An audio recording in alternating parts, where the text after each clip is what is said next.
d'être ici pour ce débat inversé, 100% Zoom. Donc, on va essayer de faire avec les outils informatiques comme on peut. En tout cas, merci à nos deux invités qui ne sont pas ici à la Charité-sur-Loire, mais qui sont quand même avec nous sur Zoom. Donc, je vais vous expliquer un petit peu comment ça va se dérouler, et puis après, je vous présenterai. Et ensuite, je vous donnerai les différentes règles du jeu pour ce débat inversé. Donc, l'idée consiste à donner la parole d'abord au public sur Zoom, qui va réagir sur les différentes propositions qu'on a élaborées en amont. Des propositions pour répondre un peu à la problématique générale de ce débat, qui est donc demain la France des transitions écologiques. Alors, c'est un thème assez large. C'est pour ça que 4 propositions ont été ciblées pour permettre justement d'appréhender cette question par thématique. Voilà donc pour un petit peu le cadre général. Donc pour demander la parole, je vais vous demander d'écrire dans le chat du Zoom, soit de mettre un petit astérix, soit d'écrire j'aimerais intervenir ou je demande la parole. Dans tous les cas, je serai là pour le voir et j'essaierai de prendre les différents tours de parole. Je ne vais peut-être pas respecter l'ordre de demande des prises de parole pour avoir une certaine diversité dans les prises de parole. Il ne faudra pas s'étonner si jamais je saute un tour ou deux. Voilà, alors je vous présente le cadre général et ensuite les intervenants. Merci juste quand vous ne parlez pas de désactiver le son de vos micros. Sinon, je peux le faire, mais ce ne sera pas très pratique s'il y a beaucoup de personnes à désactiver. Merci. Alors, donc, demain, la France des transitions écologiques. Le Haut Conseil pour le climat nous a rappelé que la France devait multiplier par au moins 3 la baisse à émissions de gaz à effet de serre pour atteindre ses objectifs de neutralité carbone en 2050. Or, l'ensemble de nos habitudes de vie sont dépendantes des énergies fossiles, responsables de plus de 70% des émissions de l'humanité. On pourrait même aller jusqu'à dire que notre société s'est bâtie finalement sur la combustion d'hydrocarbures. C'est justement contre cette dépendance qu'il faut se pencher au plus vite. On a eu avec la crise du Covid une démonstration de ce qu'un bouleversement économique majeur pouvait provoquer et finalement de l'inadaptation majeure de notre société. La construction d'une France résiliente exige de mettre en œuvre des propositions structurelles. Et c'est ce pourquoi on est là, c'est pour discuter peut-être de ces propositions-là. Outre l'énergie, il y a de profondes évolutions qui sont indispensables en matière de transport, de bâtiments, d'agriculture notamment. Et pour ce débat, du coup, nous avons fait le choix d'un panel diversifié entre des acteurs engagés, des experts de secteur, qui nous paraissent essentiels dans la transition, dans les transitions, je devrais dire. Et donc, nous avons retenu une proposition structurante par domaine pour engager ce nouvel aménagement écologique. Et ces propositions ne sont bien sûr pas les seules réformes à conduire, évidemment, mais appliquées en même temps, elles pourraient redessiner profondément nos modes de vie vers des horizons plus soutenables et souhaitables. Voici un petit peu le cadre général pour mettre dans le bain. Et donc, avec nous, nous avons Thomas Porte. Vous êtes syndicaliste dans le cheminot et auteur aussi de Au cœur de la haine. Nous avons également Isabelle Tisse-Saint-Jean. Vous êtes professeure à l'Université Paris 13, secrétaire nationale du Parti socialiste en charge d'abord de l'enseignement supérieur et de la recherche, puis de l'environnement, de l'énergie, de la biodiversité. Et maintenant, vous êtes chargée des études. Vous êtes également conseillère régionale d'Île-de-France. Antoine Trouche, vous êtes membre du collectif étudiant pour un réveil écologique et vous êtes également membre du think tank L'Intérêt Général. Caroline Malplate, vous avez travaillé au ministère de l'Économie et des Finances pendant 7 ans, puis vous avez décidé ensuite de vous investir dans la transition énergétique et vous avez rejoint GRDF en tant que responsable du programme Mobilité Propre, GNV, Bio-GNV. Philippe Béux, enfin, vous êtes spécialiste des ressources minérales et promoteur des low-tech. On verra tout à l'heure ce que sont les low-tech. Je vous laisserai le définir, bien sûr. Et vous êtes membre du conseil d'administration de l'Institut Momentum. Vous êtes également directeur adjoint de l'AREP, qui est une filiale de la SNCF. Alors, pour commencer, je vais vous donner les 2 premières propositions qu'on va discuter pendant cette première partie du débat inversé. Et ensuite, j'essaierai de donner la parole comme ça au public sur Zoom. Donc, je vous rappelle qu'il ne faut pas hésiter à mettre un petit signe pour que je puisse ensuite vous distribuer la parole. La première proposition consiste à développer un maillage territorial ferroviaire dense, via notamment un grand plan public d'investissement. C'est une proposition, ce n'est pas immuable, mais c'est justement à discuter. Nous avons perdu près de la moitié de nos ferrés depuis la première moitié du XXe siècle. au profit de la route essentiellement. Et maintenant, le fret routier représente un volume de marchandises 9 fois supérieur au fret ferroviaire. La voiture représente les 80% des trajets du domicile au travail. Et pourtant, le rail est le transport le plus décarboné. Une gare est également synonyme de désenclavement pour de nombreux territoires et d'activité économique. Pour l'ensemble de ces raisons, un grand plan du rail nous semble plus que jamais nécessaire. Alors, comment redéployer efficacement le train pour permettre réellement un substitut à la route? Et comment, bien sûr, le nerf de la guerre, comment financer ces travaux et sur quels acteurs s'appuyer? Ça, c'est la première proposition. Je vous donne peut-être maintenant la deuxième proposition qu'on va essayer de traiter en simultané, puisque je vais donner la parole ensuite à la salle pendant un quart d'heure, 20 minutes. L'idée n'est pas que de poser des questions, mais aussi de réagir. Donc la deuxième proposition consiste à créer une coopérative publique qui serait capable de faire baisser les prix des produits paysans et bio, pour les classes populaires notamment, en surtaxant par exemple les importations alimentaires non issues de l'agroécologie.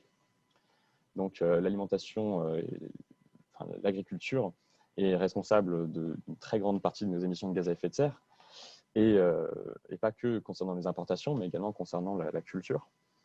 Donc il y a un gros enjeu là-dessus, puisque aujourd'hui les aliments biologiques sont en général plus chers que ceux issus de l'agriculture intensive, dite conventionnelle, en raison des coûts de production, mais pas seulement.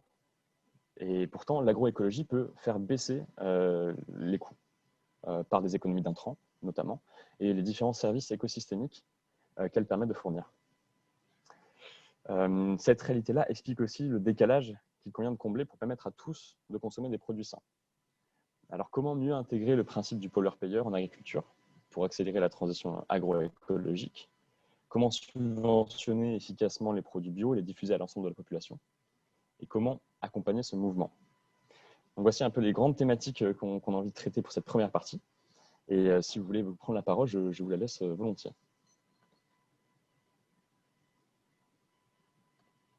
Alors, si personne veut prendre la parole, je vais peut-être demander, peut-être pour commencer, à réagir sur la première proposition, notamment avec un regard peut-être sur un regard historique sur la stratégie par rapport au transport ferroviaire.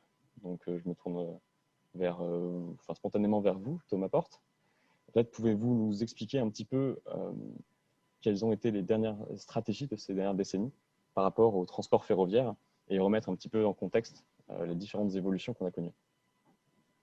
Donc merci pour l'invitation. Effectivement, le réseau ferroviaire, qui est aujourd'hui dégradé, est un symbole des politiques néolibérales qui ont été menées depuis plusieurs années.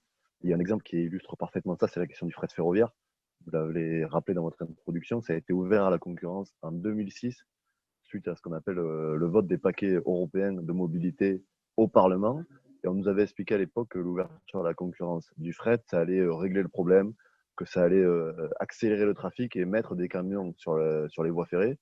Or, c'est l'inverse qui s'est posé, puisqu'on avait quasiment un peu moins de 20% de marchandises qui étaient transportées par rail avant l'ouverture à la concurrence, mais aujourd'hui à moins de 10%. Et on avait 12 000 cheminots à fret SNCF en 2006, on est aujourd'hui à moins de 4 000. Donc ça a été une catastrophe. Les entreprises privées qui sont venues sur le marché n'ont pas tenu la route et sont en train de se casser la gueule les unes après les autres. Fret SNCF est dans une situation catastrophique. Et le modèle qui a été un échec dans le fret est en train d'être transporté dans le service public voyageur, puisqu'on voit qu'il y a des conventions de TER, donc c'est ce qui régit le transport en région, est en train aussi d'être ouvert à la concurrence. Et notamment dans le Grand Est, on a un exemple en ce moment sur des appels d'offres. C'est aussi le cas sur les trains intercités, c'est-à-dire qui structurent le territoire des lignes qui sont essentielles, et ça ne répond pas aux besoins. Donc je crois qu'aujourd'hui, vous l'avez rappelé, on a besoin d'avoir un maillage fin. Et je rebondis sur le plan de relance hier où on dit que le financement va aller à destination des petites lignes. C'est faux en réalité.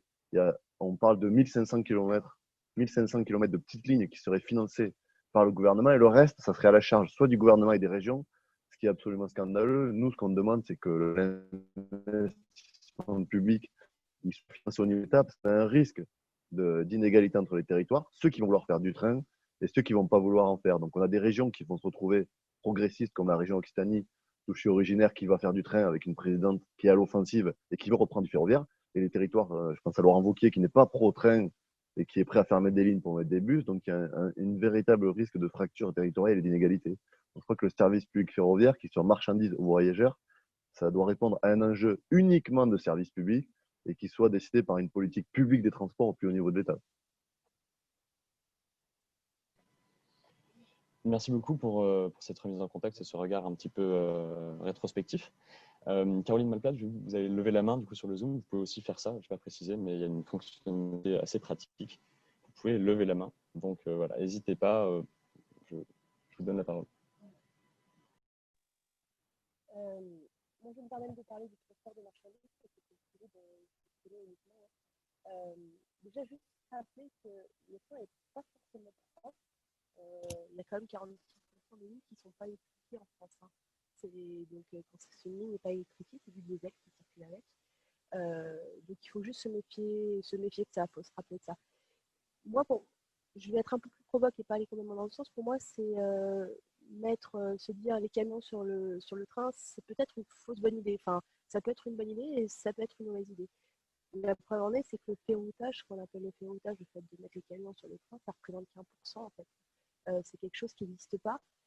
Et je trouve que cette idée de dire on va mettre tous les camions sur les trains, c'est un peu une idée vue d'en haut. Et si on regarde la réalité du transport de marchandises, il y a 30% des camions qui circulent moins de 150 km par jour.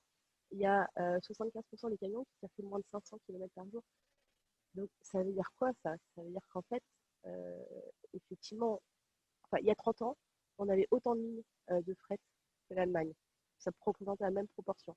30 ans après, eux c'est 30%, nous c'est 10% du transport de marchandises. Donc en fait, le retard qu'on a pris sur les lignes électriques, sur les lignes de fret, c'est traduit par un aménagement du territoire, par quelque chose qui est très moche, qui s'appelle les entrepôts, et qui font qu'aujourd'hui, tout le secteur s'est organisé de cette façon-là.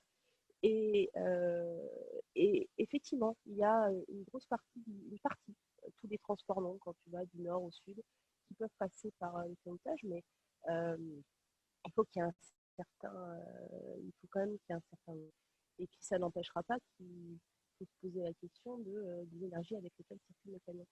Mais derrière tout ça, il y a un problème fondamental, c'est que, et je pense que c'est sans doute ce qui s'est passé au moment de l'ouverture à la concurrence, quand vous mettez votre marchandise dans du fret sur des rails, vous payez le vrai prix des rails, il y a RFF qui amortit une dette. Quand vous mettez votre camion sur une route, vous ne payez pas le vrai prix de la route. Vous ne payez pas la mauvaise qualité de l'air, vous ne payez pas les morts sur la route, vous ne payez pas les. J'avais entendu pour une Lepage dire que ça coûtait 150 millions d'euros par an. Ça, c'est taxé par personne. Et c'est même pas les externalités négatives, même le coût total de l'entretien de la route n'est pas payé par l'utilisateur de la route. Donc là, vraiment, l'État ne joue pas son rôle de correction des externalités négatives. Malheureusement, je crains que ce ne soit pas dans le sens de l'histoire qu'on fasse payer plus cher la route, mais vous pouvez prendre le truc dans tous les sens. Un transporteur, il a intérêt à passer par la route et pas par les rails. Il y a un problème économique. Et ça, normalement, c'est à l'État de le payer, mais j'ai l'impression que ce n'est pas le sens de l'histoire du moment d'aller plus loin dans la taxation de la route, mais on pourrait taxer moins le fret aussi. Et moi, je voudrais juste finir par un point, parce que je pense qu'il faut juste se rappeler que la meilleure énergie, c'est celle qu'on ne consomme pas. Et il y a aujourd'hui un phénomène qui est un phénomène, je pense, catastrophique pour le transport de marchandises, ça s'appelle le e-commerce, avec je veux chez moi et dans 2 jours mon colis. Quand vous parlez avec un gars, il est écœuré par le e-commerce. Il gagne beaucoup d'argent, mais il dit, moi, ça fait des années, mon travail, c'est l'optimisation. Je pense qu'ils sont très forts. Ils sont très forts, soit parce qu'ils prennent la transition énergétique, soit parce que ça va complètement dans le sens de leurs intérêts économiques. Ils en jugent vous-même. Je pense qu'il faut juste arrêter ça. Et là, on pourrait mettre en place une vraie table et dire, en fait, on interdit au site internet de payer, d'offrir le transport gratuit. Il faut que le transport soit payé. Enfin, c'est pas, donc, si vous voulez quelque chose pendant 2 jours, et l'État met une taxe de, je ne sais pas, 5 euros.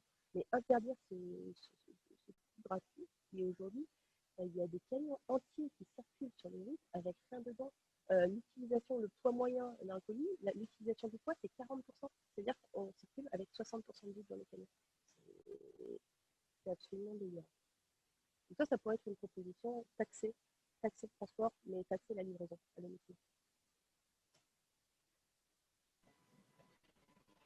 Merci beaucoup. Alors, pour les prochaines prises de parole, si vous pouvez bien parler fort et dans le micro, parce qu'on dit sur le chat qu'on entend assez mal parfois. Et si vous voulez réagir à cette proposition éventuellement de taxer du coup les transports comme ça, de fret. N'hésitez pas à lever la main. Je vois Thomas Porte, du coup, vous voulez réagir, je vous donne la parole. Oui, effectivement, il y a la question de la taxe, mais il y a aussi une richesse qui a été abandonnée par Fret SNCF, c'est ce qu'on a appelé le wagon isolé à l'époque, qui permettait, c'est-à-dire vous mettez un train au départ d'une gare avec wagon, il y en a un pour une entreprise de proximité, deux pour l'entreprise d'après, et c'était une véritable richesse parce que ça desservait les territoires. Parce que la question du fret, c'est pas que la lutte contre le réchauffement climatique, c'est la question de l'aménagement du territoire, du développement industriel de proximité, et ça rassemble beaucoup de problématiques qui sont réunies sur des trains. Et effectivement, il y a la question de l'électrification des trains, il faudra se la poser, puisque quand les lignes ne sont pas électrifiées, c'est aussi un transport qui n'est pas propre. Donc cette question-là, elle est sur la table. Mais je crois que c'est vraiment, aujourd'hui, c'est un enjeu. Le fret, et on voit que tous les autres pays européens sont repartis à la relance. Et on nous a ressorti, ce que je le dis, les autoroutes ferroviaires de Jean Castex, c'est pas une réponse pour nous. Ça peut répondre à certaines problématiques. Par exemple, quand il y a des contraintes environnementales, quand vous avez des massifs montagneux, mais c'est des marchandises transnationales qui représentent en réalité 35-40% des marchandises qui circulent en France. Donc les 60% des autres marchandises, on s'en occupe pas. Évidemment, c'est pas, je le dis souvent, mais on n'est pas là pour opposer les routiers aux cheminots. C'est pas du tout le sujet. C'est comment on travaille en complémentarité, comment on a des pôles multimodaux qui permettent le dernier kilomètre. Il faudra très souvent le faire en camion. C'est comment on adapte cette stratégie-là. Comment on forme les routiers au métier de demain, parce qu'il n'est pas question de laisser des milliers de salariés sur le bord de la route. C'est pas ça le sujet non plus. Et puis il y avait quand même l'écotaxe qui avait été mis sur la table et qui pouvait être un moyen de financer, qui a été abandonné sous la pression du mouvement des bonnets rouges à l'époque, qui peut être une véritable source de financement. Nous, on a mis un certain nombre de propositions. Pourquoi dans certains marchés publics, on ne peut pas intégrer le fait que 50% des marchandises doivent être acheminées par rail en proximité des chantiers, par exemple? Pourquoi on récupère 1 milliard d'euros sur les dividendes qui sont faits par les actionnaires des autoroutes pour les remettre dans le fret ferroviaire? Il y a de l'argent aujourd'hui qui est fait, qui est issu de secteurs qui sont polluants.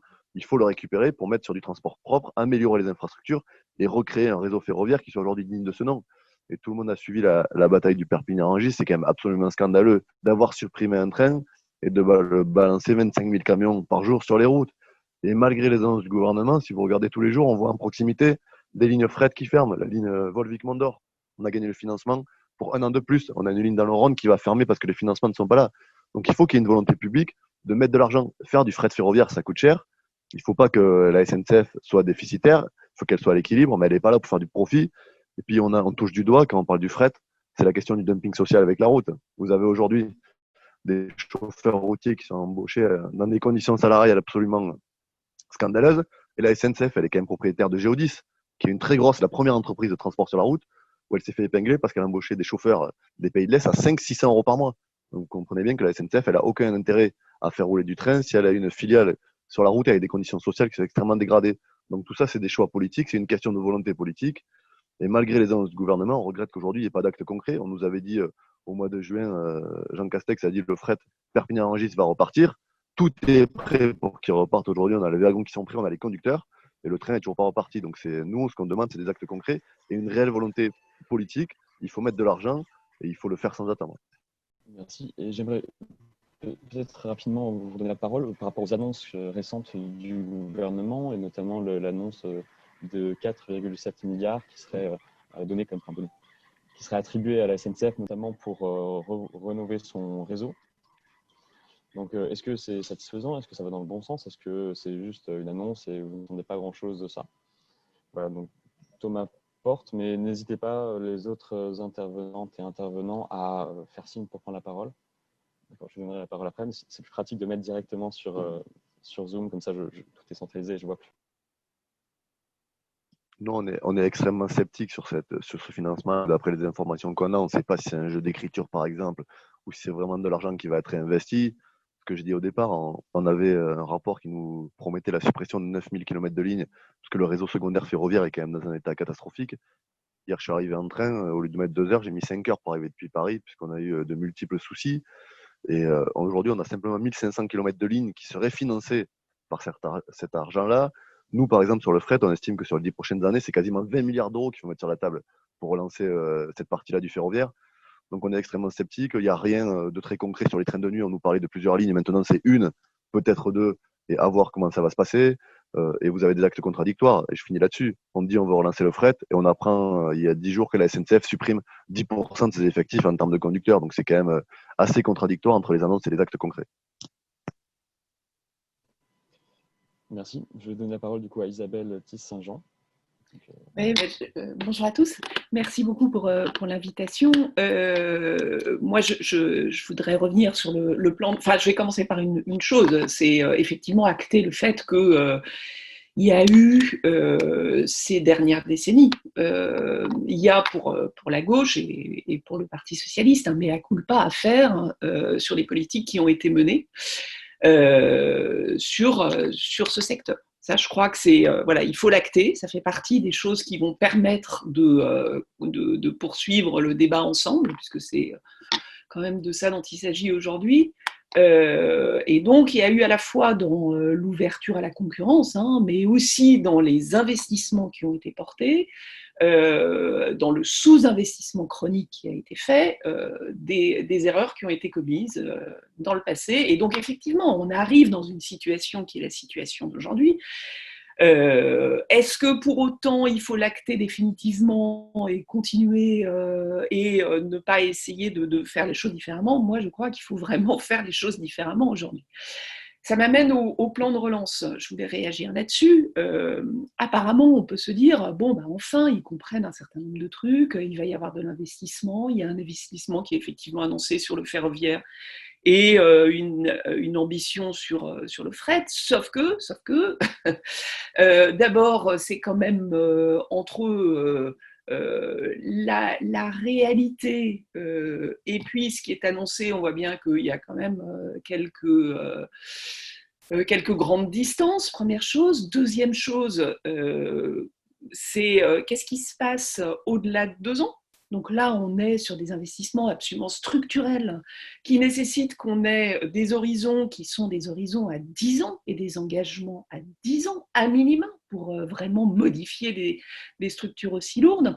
Donc là, on est sur du 2 ans. C'est pas ce que c'est pas ce que fait l'Allemagne. Hein, c'est pas ce que fait l'Allemagne quand on regarde la manière dont elle décide de ses investissements. Quand on parle de la partie investissement du plan de relance, quand l'Allemagne décide d'investissement, elle donne un horizon qui est un horizon long.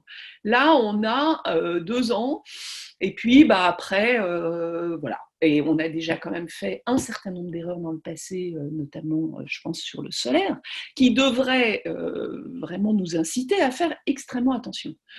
Donc ça, c'est deuxième difficulté. Troisième difficulté, quand même, c'est, et là, ça renvoie à la discussion qu'on avait tout à l'heure avec Corinne Malpat, c'est, on dit 30% vert, hein, on dit 30% du plan de relance vert, ok, mais et le brin? Et donc, dans le même temps, on est en train de quand même consacrer une grande partie du plan de relance sans aucune conditionnalité. Et là, ça renvoie effectivement à la nécessité de faire en sorte qu'il y ait une désincitation forte à aller dans du brin. Et donc ça renvoie effectivement, il y a un moment, il va quand même falloir faire quelque chose pour que ceux qui, et je pense en particulier aux sociétés d'autoroutes, quoi, que ceux qui sont quand même des immenses bénéficiaires de la situation, qui est une situation qui ne peut pas durer, on n'a pas rappelé, hein, 30% des émissions de gaz à effet de serre, c'est quand même le transport. Donc il faut vraiment, vraiment que ça change, sans parler, parce qu'on parle des émissions à effet de serre, mais on peut aussi parler des impacts liés à la pollution de l'air, on peut aussi parler de la pollution microplastique, hein, une grande partie vient de l'usure des pneus sur la route. Donc voilà, c'est tout un ensemble. Donc, si on veut vraiment que ça change, on ne peut pas simplement dire, voilà, on fait 30%, on ne sait pas combien de temps, mais par ailleurs, sans aucune conditionnalité, on subventionne un certain nombre de secteurs. Et donc, oui, le soutien à l'aéronautique. Bon, alors après, dernier élément, la dimension sociale, il faut quand même accompagner tout ça. Hein. C'est-à-dire que quand on va aller dans des grandes transitions, ce qu'il faut vraiment faire de manière urgente, eh bien oui, il va falloir accompagner quand même, quand on regarde le nombre d'emplois qui sont sur le secteur routier, il va quand même falloir qu'on mette en place quand même une procédure de court, moyen, long terme, de manière à accompagner un certain nombre de gens qui risquent quand même de perdre leur salaire. Donc ça, c'est bon. Et puis, par ailleurs, il faut aussi accompagner, et là, c'est aussi quelque chose qui manque terriblement dans le plan de relance, hein. C'est un plan de relance qui est complètement déséquilibré sur une jambe, c'est-à-dire on est dans de la politique de l'offre absolument standard, et on ne pense pas du tout à la demande. Donc on ne pense pas du tout à l'accompagnement des plus défavorisés dans la crise, au soutien des plus défavorisés dans la crise. Et donc là, heureusement, il y a un certain nombre de collectivités territoriales qui sont là, de gauche aux écologistes au sens large, et qui agissent dans ce sens, hein. Je pense à tout le débat sur la gratuité des transports, etc. Et notamment au rôle, et on y reviendra dans la dernière partie du débat, je crois, au rôle dans le financement des infrastructures, et en particulier sur les petites lignes, hein, et sur les TER, de la part des collectivités territoriales. Merci beaucoup. Alors, Antoine Trouche voulait réagir, et ensuite, si vous voulez bien, on va passer à une autre des propositions, la deuxième proposition, culture. Alors, je suis désolé, il faut qu'on aille assez rapidement, même si les échanges s'enchaînent assez bien, ils sont intéressants. Donc, je donne la parole à Antoine Trouche, et n'hésitez pas toujours, si vous voulez commencer à prendre la parole pour la prochaine proposition, à vous signaler sur Zoom. Oui, mais du coup, le sujet du transport en train m'inspire aussi. Donc, si on peut dire un dernier mot là-dessus. Je voulais repasser un peu la question du transport en train et du transport en train globalement, pas uniquement du transport de fret, dans la question plus globale du transport en France. Il y a un vrai sujet qu'il faut bien voir, qui est qu'à l'heure actuelle, le transport en train est en fait assez minoritaire dans le transport de personnes de longue distance notamment. Il faut voir que, alors juste un peu en termes d'ordre de grandeur, sur les trajets de plus de 100 km, donc les trajets qui vont concerner le train, il y a à peu près, chaque Français va faire à peu près 4 trajets de plus de 100 km dans l'année. Alors, ça masque de fortes disparités, parce qu'il y a à peu près un Français sur deux qui va pas dépasser, qui va pas aller à plus de 100 km de chez lui sur l'année. Et ces trajets, ils font en moyenne un peu plus de 1000 km. Et il faut voir que sur ces trajets, il y a à peu près 10% de ces trajets qui sont faits en train, 10-12%, et il y en a à peu près 40% en avion. Et là où, du coup, il faut bien poser les choses dès le départ, c'est ce qu'on s'est dit depuis le début, le transport en train, c'est un peu comme le transport en bateau, ça fait partie des transports qui sont les moins émetteurs de gaz à effet de serre et qui ont l'impact le plus vertueux en matière d'environnement, à condition évidemment, et vous l'avez très bien dit, Madame Alpat, c'était très important que ça soit électrifié. Effectivement, on a encore tout un tas de transports ferroviaires qui sont des transports au diesel ou à essence. Effectivement, le bilan en analyse de cycle de vie est beaucoup plus mauvais. Donc, du coup, il y a un vrai enjeu à faire en sorte que, on maximise le transport sur le train, mais pas seulement. C'est-à-dire qu'il y a quand même un vrai enjeu, pas uniquement à augmenter le nombre de transports qui est fait en train, mais à globalement faire en sorte de diminuer le nombre de transports dans les secteurs et par les moyens de transport les plus polluants. Il y a un vrai enjeu d'abord, et c'est une vraie question de sobriété, à faire en sorte qu'il y ait moins de transports de très longue distance. Il y a des transports de longue distance qui peuvent être faits qu'en avion, et on sait que l'impact écologique de l'avion est assez démentiel vis-à-vis de son utilité sociale. Donc il y a d'abord un vrai enjeu de sobriété pour encourager les gens à faire un maximum de transports de distance, que ce soit de loisir ou professionnel, en train autant que possible. Le second enjeu, ça va être de faire en sorte que sur les transports qui restent, il y ait un maximum de ces transports, de ces voyages qui soient passés de l'avion et de la voiture vers le train. Donc là, ça regroupe un peu tout ce qui a déjà été dit. Je vais rajouter qu'il y a un vrai enjeu de densification du nombre de gares, puisqu'évidemment, c'est un fort facteur d'attractivité du transport en train sur les autres moyens de transport. Il y a un fort enjeu de prix aussi. Et il y a un fort enjeu de dessert, puisqu'évidemment, plus les dessertes sont fines dans le territoire et plus on va encourager les voyageurs à prendre le train au détriment d'autres moyens de transport comme l'avion qui ne pourront jamais avoir des dessertes aussi fines que le train. Il y a un troisième enjeu qui est un enjeu de remplissage. C'est-à-dire qu'évidemment, le bilan écologique du train est beaucoup moins intéressant si jamais les trains ne sont pas remplis. Et du coup, il y a quand même une grande question qui est d'analyser finement quels sont les besoins territoire par territoire, puisqu'en fait, il y a des endroits dans lesquels, même si effectivement, dans l'absolu, le train a un meilleur bilan écologique que le bus ou que d'autres moyens de transport en commun, il y a des endroits où, en termes de remplissage, c'est plus écologique et c'est moins émetteur de gaz à effet de serre de mettre en place des lignes de bus ou des lignes de plus petite taille.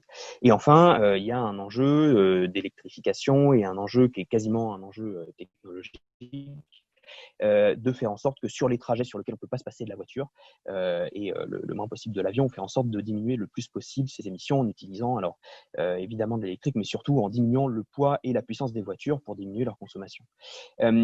Et du coup, et c'est là que je voulais terminer, ce qu'on voit sur ces 4 grands facteurs qui nous permettent de diminuer l'empreinte écologique des transports, il y a beaucoup de facteurs d'usage en fait. Ce n'est pas tant des questions politiques que des questions de régulation collective.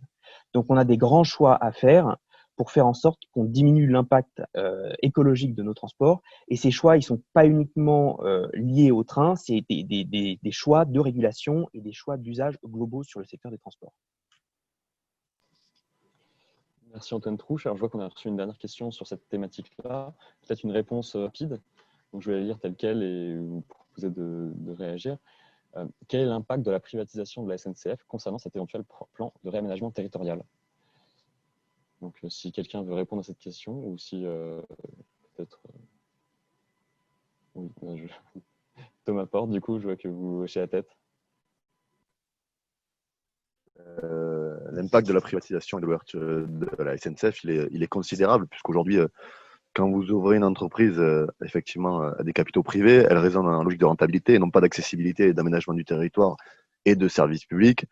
Et aujourd'hui, la SNCF, ce qu'elle doit faire et ce qu'elle a fait pendant des années, c'est de maintenir des lignes ouvertes. Nous, on considère que le train, il doit circuler. Alors évidemment, s'il y a une personne dans le train, c'est différent, mais qu'il y a 50, 100 ou 200 personnes, la personne a le droit de prendre le train. Il y a quand même 90% des Français qui habitent aujourd'hui à moins de 10 km d'une gare, qu'elles soient en service ou pas. Donc il y a ça. Et la privatisation, elle va avoir un impact, c'est-à-dire que vous allez avoir des investissements qui vont se concentrer sur des axes entre les grosses métropoles et qui vont oublier les territoires de proximité en se reportant souvent sur les collectivités territoriales pour leur demander de financer. C'est ce que j'ai rappelé au début. C'est un véritable risque d'inégalité. Donc la privatisation, elle est incohérente si on veut demain avoir un grand service public et un maillage territorial très important. Merci Thomas Porte. Alors je vous propose de passer à la deuxième proposition. Pour un petit rappel. Est-ce que j'avais une question? Oui, d'accord. Alors, je me présente, bonjour à tous, Lucille. Je voulais éventuellement en fait rebondir sur ce que disait Antoine et par rapport en fait à ce premier échange, je souhaitais voir avec lui, enfin lui demander si compléter, ce qu'on puisse compléter un petit peu. Et en fait, je sais que par rapport en fait à certaines politiques d'attractivité et en fait de relance post-confinement, certaines régions avaient mis en place, avaient proposé donc de s'allier avec la SNCF et de créer des offres attractives par rapport en fait au voyage en train pour l'été, pour inciter les personnes à revenir faire des voyages touristiques dans leur région. Je souhaitais savoir si on avait déjà eu des retours par rapport en fait à ces dispositifs et s'ils étaient concluants par rapport en fait à la manière dont les gens pouvaient voir, pouvaient remettre dans leur imaginaire et mettre à jour à nouveau leur utilisation donc, du train, enfin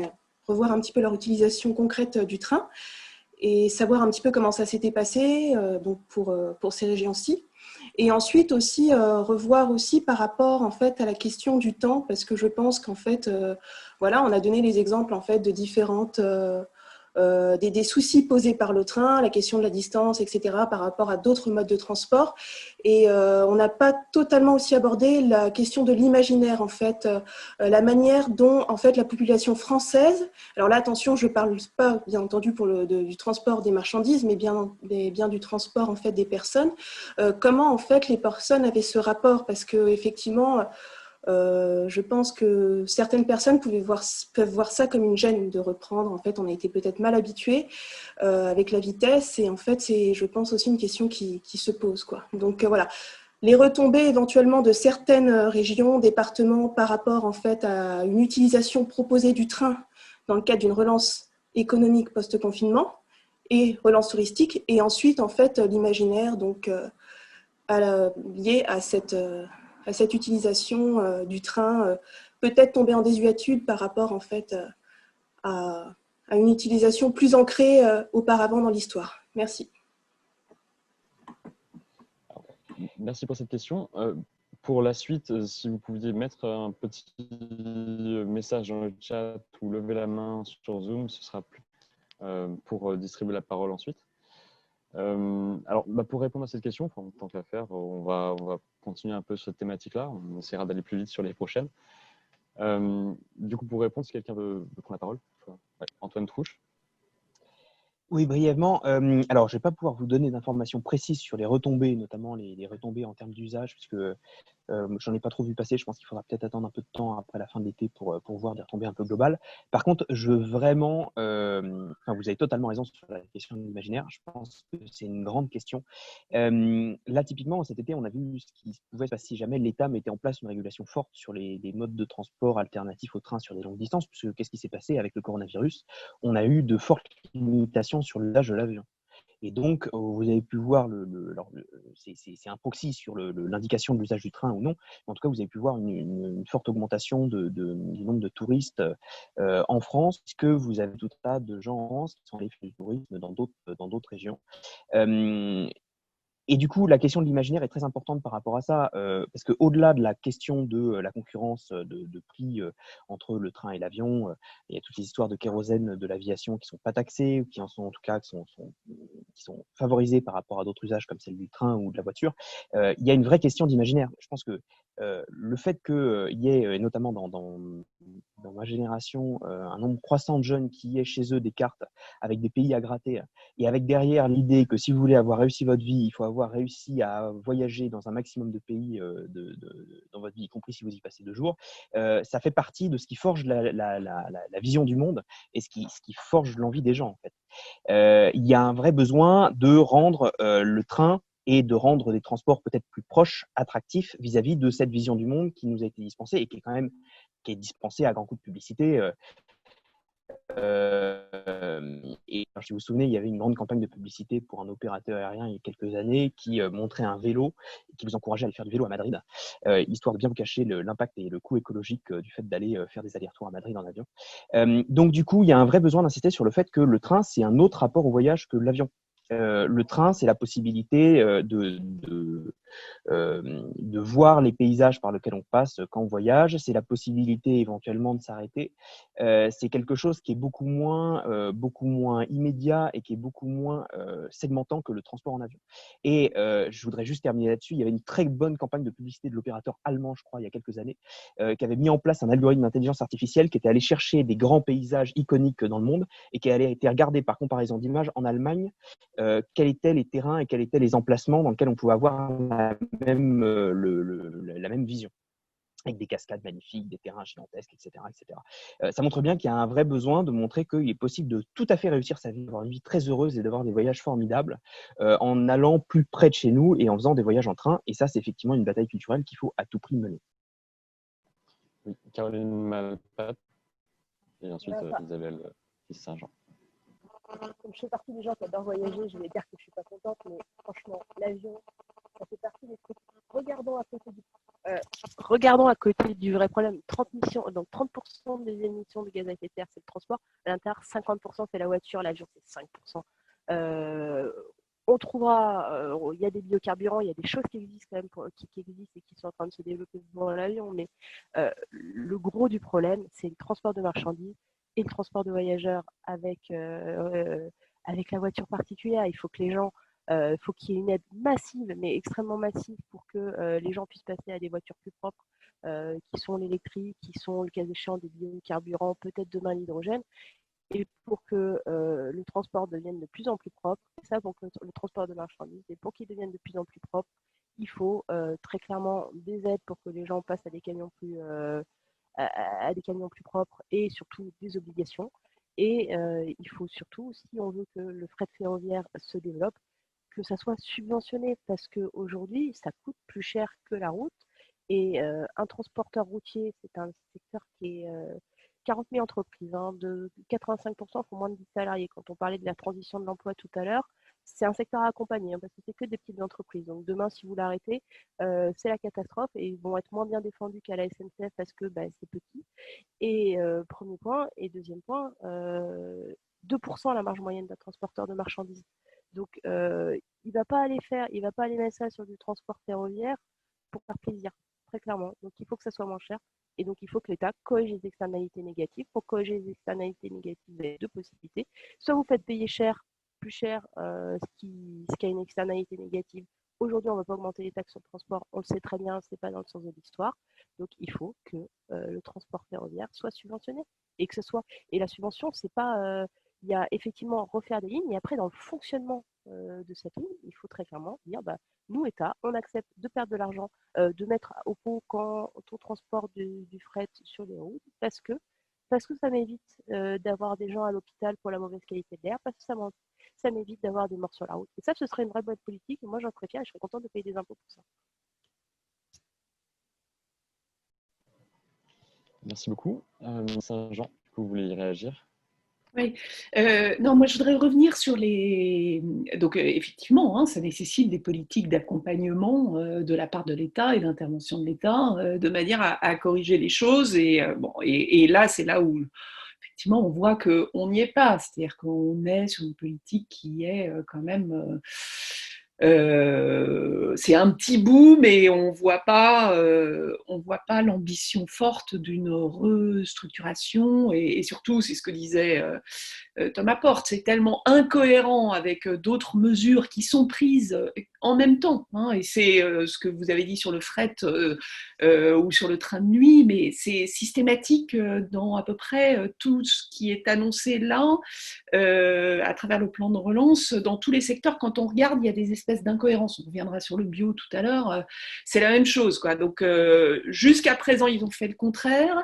Là, ils nous disent qu'ils vont faire différemment, et en même temps, ils continuent à faire le contraire. Enfin, bon, c'est un peu désespérant.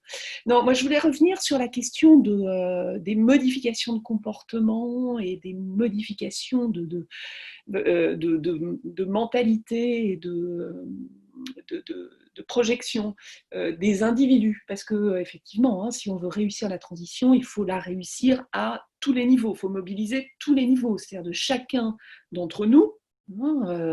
Et ça passera évidemment par l'éducation de chacun et chacune d'entre nous, en passant par toutes les strates de la puissance publique, et puis en mobilisant aussi le secteur associatif, évidemment, et le secteur des entreprises. Donc, il faut une modification profonde.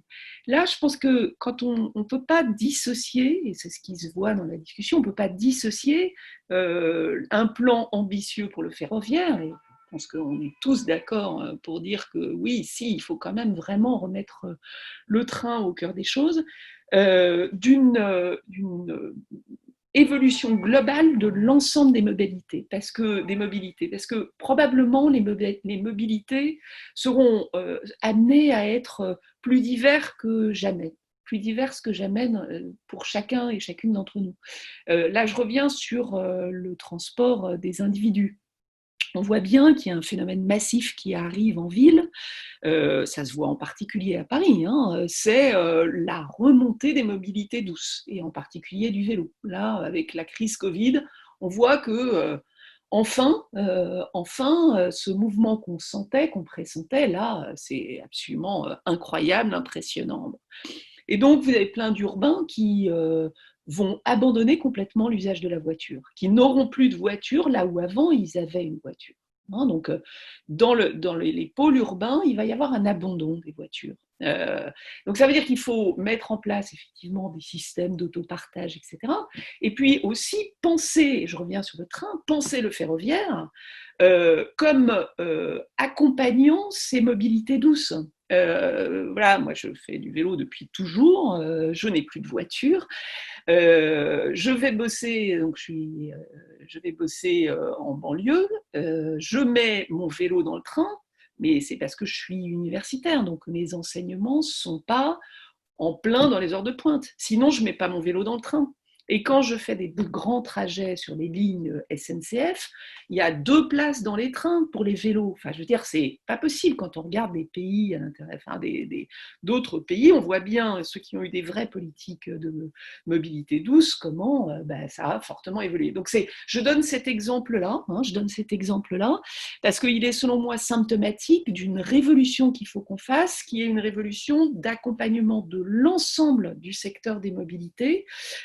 et de penser les complémentarités les unes avec les autres. Ça n'enlève rien à tout ce qu'on a dit avant dans la nécessité d'investissements lourds, structurants, modifiant profondément les parts les unes des autres de manière à tenir compte des impératifs environnementaux au sens large, hein, je le redis, pollution de l'air, évidemment climat, mais aussi biodiversité.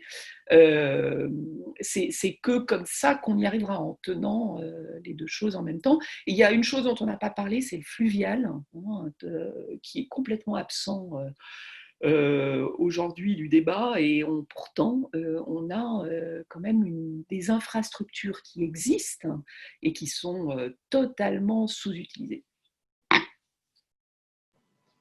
Merci beaucoup. Alors, du coup, dernière intervention sur le sujet, je vais vous donner la parole à Philippe Biwix et puis après on passera au reste. Biwix.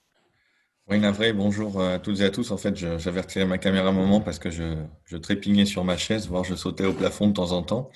Je voulais juste refaire un petit peu d'éloge de la complexité et en profiter pour généraliser et passer sur les prochains sujets aussi, puisque on voit bien que la question du ferroviaire, elle est tout le monde l'a beaucoup à cœur et la SNCF appartient à toutes les citoyennes et tous les citoyens français, donc on est très vite embarqué dans ces questions-là. Alors, éloge de la complexité sur le fait que moi j'ai passé 10 ans dans le fret ferroviaire, hein, dont l'immense partie à m'occuper des filiales que la SNCF détient à l'étranger dans le cadre de la libéralisation du fret, donc notamment en Allemagne et en Italie. Et je peux vous dire que les 30% en Allemagne, c'est pas quelque chose qui est atteignable ou qui est souhaitable en France. Il faut faire attention un peu aux comparaisons. On est toujours à saisir comme ça. On aime bien cette tyrannie du benchmark, mais ce qu'il faut comprendre, c'est qu'en fait, en Allemagne, on n'a pas le même tissu industriel et les 30% du fret ferroviaire en Allemagne, c'est composé de charbon pour faire du coke, de coke pour faire de la sidérurgie, de tôle d'acier pour faire des voitures plutôt grosses, de grands flux de pièces automobiles, de chimie telle qu'on ne l'a pas et on ne la voudrait sans doute plus en France, et puis un petit peu de tomates qui partent de Hollande et qui descendent sur l'Italie, et de tomates qui partent d'Italie et qui remontent sur la Hollande. Alors, petit secret, ce n'est pas les mêmes tomates, hein. Moi, je ne suis pas d'accord, Caroline, pour continuer à vous laisser prendre l'avion et voyager, pour subventionner des tomates qui traversent la France dans un sens et dans l'autre. Et je peux vous dire que ce n'est pas que les tomates, il y a aussi de l'acier qui va de France en Italie et d'Italie en France. Pareil, ce n'est pas tout à fait le même acier.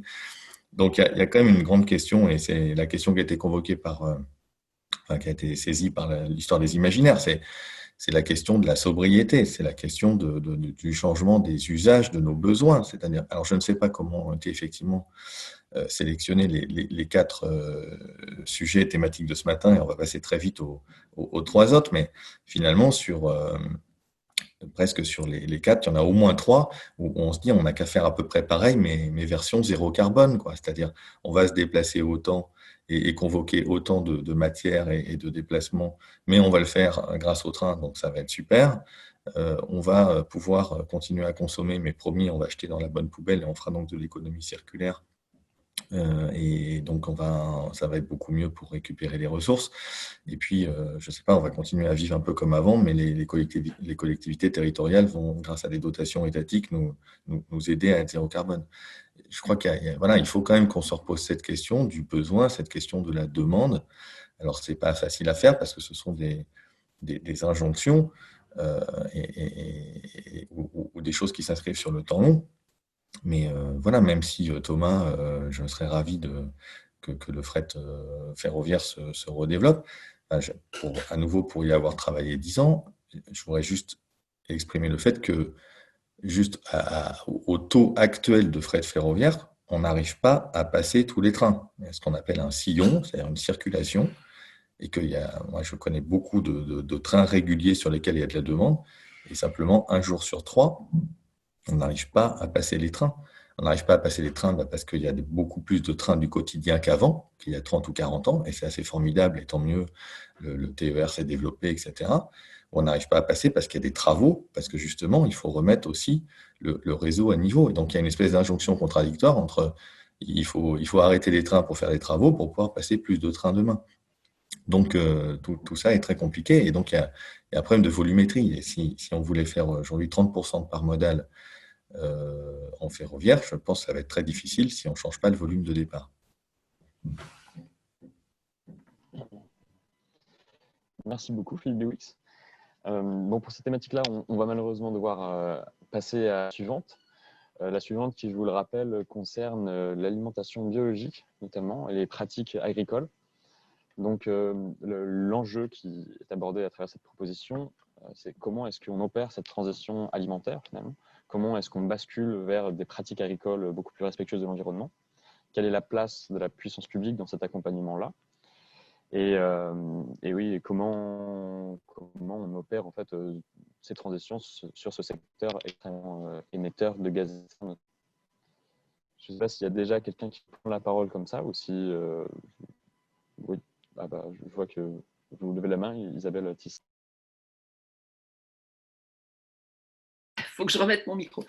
Non, enfin, la proposition, bon, là aussi, enfin, la nécessité de la transition est tellement évidente. Je crois que tout le monde connaît les chiffres et donc, bon, c'est pas la peine d'y revenir. Et vous avez très bien montré comment il y a des effets joints au passage à une modification de l'agriculture au-delà du bio simplement.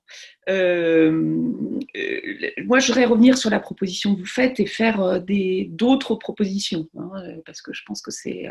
donc la proposition, enfin, c'est la question de la taxation. Et je pense que c'est vraiment... Enfin, là, je voulais introduire un élément dans le débat sur la transition, qui est un élément central, qui est la question de, bien sûr, il faut aller chercher des initiatives partout. Bien sûr, le rôle du local va être fondamental. Mais il y a aussi un moment où, y compris pour des sujets comme ça, l'intervention de la puissance publique au niveau national et européen est absolument fondamentale. Absolument fondamentale. Et en particulier avec un instrument qui est celui de la fiscalité, à la fois dans la taxation et dans la redistribution. Je parlais de la question de l'accompagnement, de la question des plus fragiles. Dans la redistribution, il faut vraiment qu'on modifie. Je vous invite tous à lire un livre absolument formidable de Gabriel Zucman sur le triomphe de l'injustice, qui est paru au Seuil, où il montre les évolutions de la fiscalité. Alors c'est aux États-Unis, mais c'est symptomatique d'un mouvement beaucoup plus profond qu'on voit partout, hein, qui a accompagné ces 20-30 dernières années, ces décennies néolibérales, où on a un épuisement de la capacité de l'intervention de la puissance publique par des modifications profondes de la fiscalité. Donc ça, il faut vraiment qu'on ait ça en tête. Alors, la question que vous posiez, c'est est-ce qu'il faut une fiscalité, en gros, et une fiscalité qui est de l'ordre de la taxation? Oui, bien sûr. Hein, donc, il faut de la norme et il faut de la taxation. Et à mon avis, il faut de la taxation aux frontières européennes. C'est-à-dire que c'est au niveau européen que ça peut se faire. C'est vrai pour le bio, hein, c'est vrai pour l'agriculture, mais c'est vrai bien au-delà. Il faut que l'espace européen se protège, parce que c'est pas possible qu'on continue comme ça, et qu'on sait que si on veut vraiment être sérieux dans le traitement des questions environnementales et sociales, eh bien, c'est à ce niveau-là que ça se joint. Donc ça, c'est oui, d'accord, mais au niveau européen, bien sûr en repensant les politiques agricoles communes aussi, hein, donc ça c'est aussi à ce niveau-là que ça se joint, en arrêtant les incohérences, donc là c'est pareil, hein, c'est sur la question du bio et de la transition dans le bio, les coups de volant passés, mais quand même là, surtout de ce gouvernement, on ne peut pas le croire, quoi. Enfin, je veux dire, vu ce qu'il a fait antérieurement, on a vraiment du mal à le croire aujourd'hui. Donc, bon. Et puis, dernier élément, moi, je suis vraiment persuadée, on avait sorti, là, le Parti socialiste et parlementaires socialistes avaient sorti un plan de 45 propositions de sortie de confinement, quoi, de relance, que je vous invite à aller regarder, parce qu'il y avait quand même des trucs il y avait des idées, à mon avis, qu'on peut mutualiser et qui peuvent être reprises. Le bio, oui, bien sûr, mais il faut vraiment que ça bénéficie à tout le monde. C'est-à-dire qu'il faut accompagner les producteurs, ça on est d'accord, mais il faut aussi que dans la demande, tout le monde puisse en bénéficier. Aujourd'hui, on voit que c'est une demande qui est une demande quand même très, très large, hein, qui diffuse profondément. Ce n'est pas une histoire de bobo, ça c'est fini. Mais en revanche, la possibilité d'y aller est extrêmement déterminée par votre niveau social. Hein. Je rappelle quand même qu'il y a 8 millions, enfin ça c'était avant la crise, 8 millions de précaires alimentaires. 8 millions de précaires alimentaires. Et là, avec la crise, on sait ce qui s'est passé notamment sur les étudiants, hein, ce qui va se passer sur les étudiants. C'est l'universitaire qui est un peu inquiète qui lui parle. Donc il y a une vraie difficulté, donc il faut absolument accompagner ça. Et donc ça passe par plusieurs choses, ça passe par les cantines scolaires, le poids du bio dans les cantines scolaires notamment. Ça c'est vraiment quelque chose qu'il faut. Donc il y a beaucoup de collectivités territoriales et de municipalités de gauche et écologistes qui y vont, mais il faut vraiment le développer fortement, l'augmenter. Deuxième chose, nous on proposait des bons alimentaires, donc on en est là hein, quand même. La situation sociale du pays, on en est là, quoi. Donc des bons alimentaires pour les circuits courts, donc directement ciblés circuits courts, et donc à ce moment-là, ça bénéficie au bio, hein, et ça permet aux gens les plus défavorisés d'aller sur le bio. Et puis, on avait proposé aussi ce qu'on a appelé un chèque rebond local, de 300, entre 300 et 700 euros, enfin bon, on l'avait chiffré, tout ça a été chiffré, hein, qui sont des positions qu'on peut reprendre, et qui seraient fléchées sur un certain nombre de producteurs, et en particulier effectivement sur les producteurs locaux et du bio, hein, donc sur les circuits courts. Donc ça, c'est les deux propositions, je donne celle-là, mais pour illustrer le fait que développer le bio, ça passe par le soutien aux producteurs, mais ça passe aussi par le soutien, enfin le fait que c'est un impératif d'aider les plus défavorisés. C'est un impératif parce que on sait où est l'obésité. Hein. On sait où est l'obésité. Quand même, 17% des Français sont en situation d'obésité. C'est quand même lié à la qualité de l'alimentation, à la nutrition et à la qualité nutritive des aliments aussi. Et on sait qu'il y a 4 fois plus d'obèses chez les enfants d'ouvriers. Voilà. Donc, c'est aussi à ça qu'il faut penser. Merci beaucoup. Donc, effectivement, différents leviers, et notamment la taxation aux importations européennes. Bon, l'Europe qui, peut-être pour l'instant, ne prend pas trop cette direction, notamment en regard des accords de libre-échange, je pense notamment au CETA et à d'autres. Mais effectivement, ça peut être un levier. Il y a d'autres leviers, comme vous l'avez exprimé. Donc, Thomas Porte, vous vouliez réagir. Je vais juste repréciser que pour que la parole circule plus facilement, essayer de limiter peut-être les prises de parole à juste 2 minutes pour que ce soit beaucoup plus fluide. Et sinon, je vous invite aussi à ne pas hésiter à demander la parole comme ça, où on est peu nombreux, donc c'est pratique pour pouvoir avoir une discussion comme ça. Donc Thomas Porte. Moi, je partage ce qui vient d'être dit, et je crois que si on veut accompagner aujourd'hui le développement des circuits courts, la part du bio et une accessibilité à une alimentation de meilleure qualité, en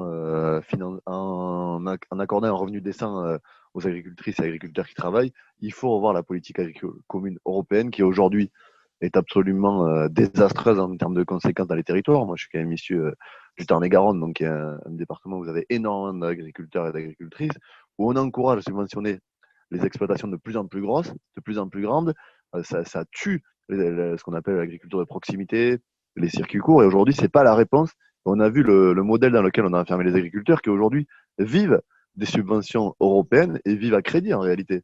Il y a pas de... Aujourd'hui, on a des gens qui n'arrivent plus à joindre les deux bouts et qui sont dans une situation en plus sociale absolument catastrophique. Et ça vient d'être rappelé, la crise du Covid-19, elle a aussi remis la question de l'alimentation au cœur du débat. On a vu dans des quartiers populaires des gens qui n'arrivaient plus à manger. Certains ont évoqué les émeutes de la faim.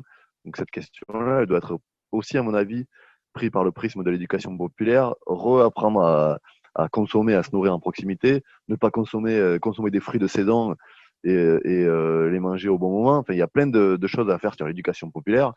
Mais je crois que moi, un des axes centraux, c'est vraiment une remise en cause de la politique agricole commune européenne, qui est un désastre, et les orientations qui sont prises par ce gouvernement-là, y compris dans le plan de relance, elles ne vont pas dans le sens de mettre en cause ce modèle-là. Donc il faut réfléchir à tout ça. Il y a une exigence qui est en train de monter chez les Françaises et les Français de se nourrir en proximité avec une alimentation de qualité, de regarder d'où vient la marchandise. Et même aujourd'hui, moi je suis favorable à ce qu'on puisse manger des produits qui proviennent du territoire français, avoir des critères par exemple de kilomètres autour des bassins de vie dans lesquels on réside. On est empêché, par exemple, par les textes européens, si ma mémoire est bonne, de mettre dans les appels d'offres, par exemple, pour les collectivités, de dire qu'on veut manger des pommes qui viennent de 150 ou 200 km à la ronde. Aujourd'hui, on ne peut pas le faire parce que c'est une distorsion de la concurrence. Donc, on utilise des biais différents. J'ai travaillé dans une collectivité pour contourner ça. Mais il faut remettre ces textes-là aussi en cause et permettre vraiment de donner les moyens à celles et ceux qui sont des agriculteurs de proximité, qui veulent faire du bio ou de l'agriculture saine, de leur donner les moyens de travailler, de vivre et de rendre accessible aux consommateurs de tout le territoire des produits avec un prix accessible. Donc c'est un véritable enjeu et je crois que ça n'a pas été évoqué, mais il faut aussi mettre un coup d'arrêt aux marges que prennent la grande distribution sur ce circuit-là. On a vu les cartels du lait, on connaît tous ces exemples-là, qui se sucrent sur le dos des agriculteurs. Et c'est ça aussi, il faudra s'y attaquer. Aujourd'hui, le poids des lobbies, il est tellement important qu'il y a un renoncement étatique sur ces questions-là. Et tant qu'on ne mettra pas en cause, là aussi, je le dis, le modèle libéral de l'agriculture tel qu'elle est vendue depuis des années, on ne pourra pas avoir de réponse concrète sur une agriculture bio subventionnée qui permette à un territoire de vivre de ce travail-là et de fournir une alimentation de qualité. Merci beaucoup. Du coup, Caroline Malplate, vous voulez intervenir? Oui, moi je trouve qu'on a un peu une tyrannie du bio et de temps en temps on confond un peu les choses avec le bio. Le bio, c'est de ne pas avoir mis de pesticides quand on fait dans les cultures. Donc c'est pas parce qu'on mange bio qu'on ne sera pas obèse. Hein. On peut tout à fait avoir un plat préparé bourré de sucre avec du bio. Donc et en fait, maintenant, on dit la réponse à l'alimentation, c'est le bio, le bio, le bio. Et en fait, vous allez dans plein de magasins et puis vous êtes à la pleine période des courgettes et vos courgettes viennent d'Espagne. Donc là, on peut faire le lien avec la demande et du transport tout à l'heure. En fait, je trouve que ce qui est plus intéressant, en tout cas moi, ce qui m'intéresse plus, c'est le fait que ce que je mange soit produit près de chez moi, selon des conditions sociales qui sont des conditions sociales dignes. Je ne suis pas tout à fait d'accord avec la taxe en Europe. Alors, je ne suis vraiment pas une spécialiste du sujet, mais par rapport à l'électronique, je n'ai pas de doute que le fait se passe par rapport aux exports de Chine, d'autres pays. J'ai pas l'impression dans ce que je mange qu'il y ait beaucoup de choses qui soient produites hors d'Europe. Mais encore une fois, je suis pas une spécialiste, mais je trouve que la question posée est inciter à des cultures qui sont plus sobres, avec peut-être, moi je vous donne un exemple dans le secteur de l'énergie, quand un agriculteur produit du biogaz avec la fermentation de ses déchets, les grands agriculteurs, les grands énergéticiens, tous ceux qui possèdent plus de 10% de part de marché sont obligés d'acheter ce gaz à l'agriculteur. Ce ne serait pas inintéressant de dire vous êtes en conversion bio, on met une obligation sur les carrefours et compagnie pour que, même si vous êtes petit agriculteur, il est obligé de vous acheter X% de votre récolte à un prix plancher. Ça, je trouve que ce seraient des belles mesures qui consisteraient à lier tous nos sujets, parce qu'aujourd'hui, il y a un business du bio industriel dans le sud de l'Espagne qui, je pense, à nous tous, ne correspond pas au projet de société qu'on souhaite. Enfin, il me semble, je me permets de parler. Merci beaucoup. Antoine Trouche. Oui, du coup, je voulais rebondir sur ce qui a été dit. Et sur l'impact global écologique de l'agriculture, donc qui est effectivement très important, il faut garder à l'esprit deux choses assez importantes. C'est que déjà, le bio a tout un tas d'avantages. Moi, je pense que c'est très bien qu'on mange du bio. Par contre, il faut voir que typiquement, sur un des sujets principaux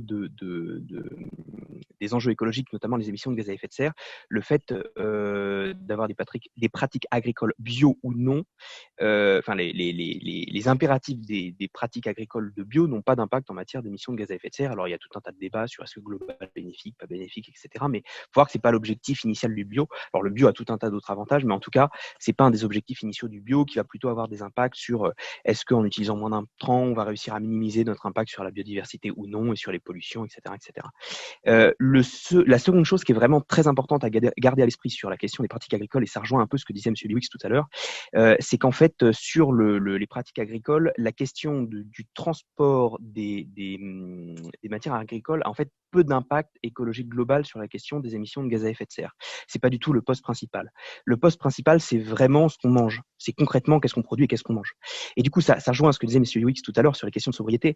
Je pense qu'il ne faut pas s'illusionner en pensant qu'on va être capable de maintenir un système agricole identique en changeant un peu uniquement les modes de production et qu'on va réussir grâce à ça à diminuer largement l'impact écologique du secteur agricole. Il va falloir aussi à un moment se demander collectivement qu'est-ce qu'on veut produire et qu'est-ce qu'on veut manger. Et il est très très clair que si on veut tous manger massivement de la viande et du bœuf, ça ne va pas être compatible avec le fait de diminuer massivement nos émissions de gaz à effet de serre. Ça va forcément passer par le fait de manger moins de viande et ça va forcément manger par le fait aussi de s'interroger sur ce qu'on veut manger en dehors de la viande, puisqu'en fait, il y a certaines productions agricoles, comme par exemple la production de riz en riziculture, qui est très très émettrice de gaz à effet de serre. Donc du coup, il y a une vraie question collective et il y a une vraie question de choix de société là-dessus qu'il va falloir impérativement faire. Et je rejoins totalement ce que vous disiez, notamment M. Porte. C'est évident que les premières personnes, il ne va pas falloir demander uniquement à poser des impératifs sur les consommateurs, puisqu'il y a tout un tas de gens, y compris en France, qui n'ont pas les moyens de se nourrir correctement pour le moment, et ce n'est pas à eux qu'on va commencer à culpabiliser en leur disant attention, vous mangez de la viande, c'est pas bien. Donc il y a une vraie question de régulation. Et il y a l'autre versant de la question sociale sur l'agriculture qu'il faut garder en tête si on veut réussir une bifurcation écologique du secteur agricole, c'est la question des agriculteurs. Les agriculteurs, ça fait partie des professions qui sont les moins bien payées, qui ont un des taux de suicide les plus élevés en France.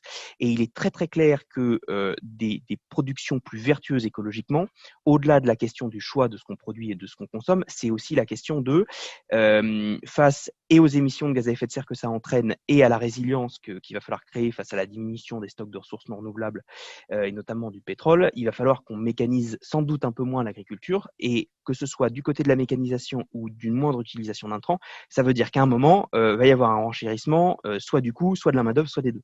Et évidemment, on ne va pas pouvoir encourager des gens à aller travailler dans le secteur agricole si jamais on continue à aussi mal les traiter, à aussi mal les payer, alors que là, on vient quand même de voir dans la période récente avec le coronavirus à quel point c'était un secteur qui était essentiel pour notre bien-être collectif. Donc là encore, il y a un vrai choix de société à faire sur est-ce qu'on décide de collectivement, à travers la PAC, à travers d'autres dispositifs, de se dire que c'est un métier et c'est une activité essentielle et qu'il faut donc collectivement participer à son financement et à participer au fait que ces travailleurs vivent mieux.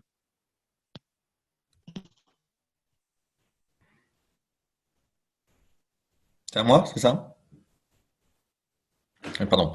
Oui, alors je souscris à beaucoup de choses qui ont déjà été dites sur voilà, il faut être capable de très correctement rémunérer les gens qui nous nourrissent. C'est quand même le scandale des temps modernes, hein, cette situation. Donc effectivement, bio, c'est pas équivalent à écolo. Je connais des petits producteurs qui sont formidables, mais qui veulent pas se payer la labellisation bio. Réciproquement, il y a effectivement du bio industriel au fin fond de l'Espagne ou d'ailleurs, et il y a même d'ailleurs du bio extra-européen qui, pour le coup, peut être même d'un point de vue normatif un petit peu olé olé, on va dire ça comme ça. Je ne suis pas certain que la banane de République dominicaine soit tellement plus formidable que notre banane guadeloupéenne, par ailleurs elle-même malheureusement pas formidable non plus. Donc effectivement, on a encore un peu de complexité.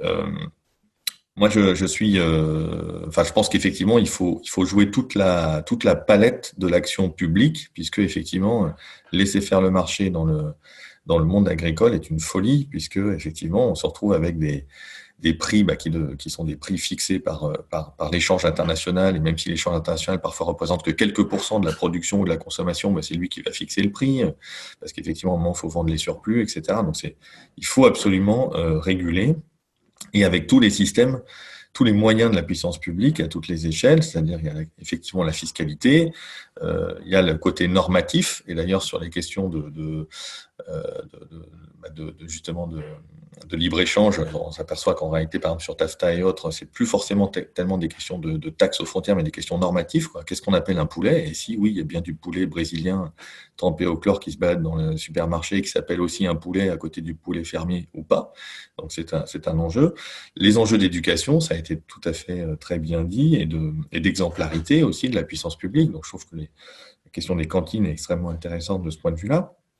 Et puis des possibles obligations, je rejoins aussi la notion de prix plancher ou d'obligation, etc.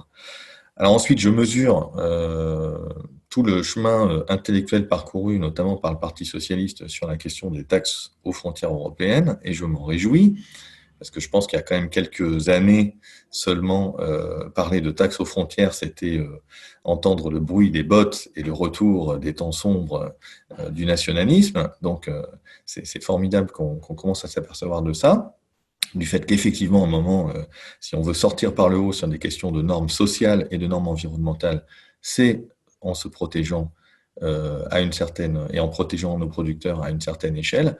Maintenant, la question, c'est quelle est cette bonne échelle? Moi, j'ai un petit doute sur l'échelle européenne, je l'avoue. J'adore l'Europe, tout ce qui a pu être fait, à part effectivement la Commission européenne, et on va dire le destin commun des peuples, bien sûr, mais j'ai un double problème sur cette échelle. La première, c'est que peut-être c'est très grand quand même, donc du fin fond de la Roumanie ou du fin fond de la Pologne, c'est loin géographiquement. Est-ce que ça a complètement du sens, cette échelle-là? Et puis, surtout sur la question de la complexité, c'est-à-dire quand j'entends il faut réformer la PAC, ou il faut réformer la PAC, oui d'accord, mais enfin ça va nous prendre combien de temps, comment?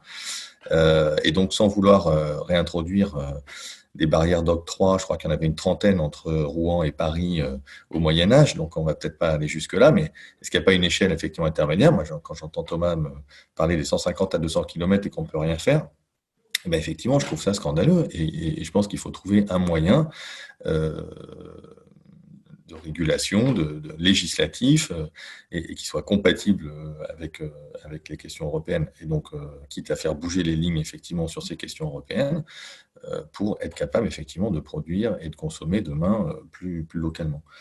Et puis deux dernières remarques. Une remarque sur effectivement la sobriété. Bien sûr, il faut manger moins de viande, sans forcément devenir tous tout de suite végétariens, effectivement, parce que c'est pas la question, mais il faut mieux rémunérer nos producteurs de viande, mais une meilleure viande, une viande de meilleure qualité, et en manger effectivement moins.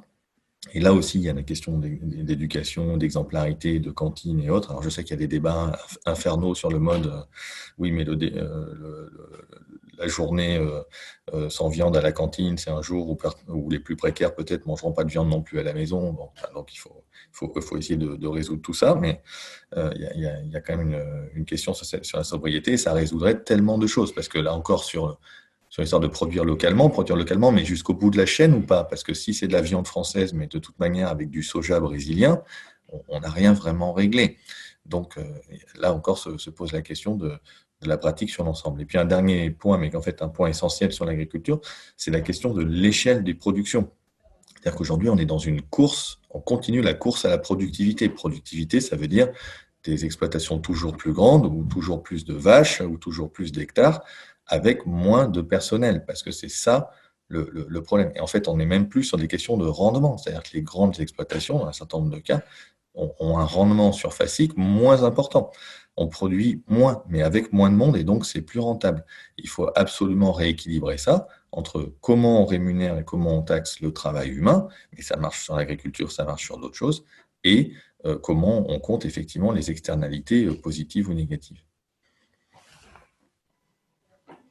Merci beaucoup. Alors, on n'a plus énormément de temps, malheureusement, pour tenir le programme. Donc, ce que je vous propose, c'est de passer aux autres propositions. Éventuellement, je vais vous demander Philippe Bewix, de m'aider à poser un petit peu les termes de cette proposition-là. Alors, cette proposition concerne l'économie circulaire et le cycle de vie des produits. Alors donc, la question, c'est comment est-ce qu'on construit justement cette économie-là qui permet un essor des low-tech, des basses technologies, et d'accompagner le développement d'une compagnie éventuellement de gestion publique ou citoyenne, du recyclage, du réemploi. Donc peut-être Philippe Béouic, si vous pouvez commencer par définir ce que sont les basses technologies. Vous avez notamment écrit l'âge des low-tech, donc si vous pouvez m'aider un petit peu là-dessus. Alors vraiment en 1 minute 30 pour ne pas prendre du tout la place, surtout que je viens juste de parler sur l'agriculture, mais Luc Ferry, dans une tribune du mois d'août, nous a fait un petit peu de publicité en disant non à l'écologie low-tech. Et donc, la tribune consistait à dire, bah, là, quand on va faire des low-tech dans la médecine, vous allez voir ce que vous allez voir, ça va être la catastrophe, on va tous mourir. Bon.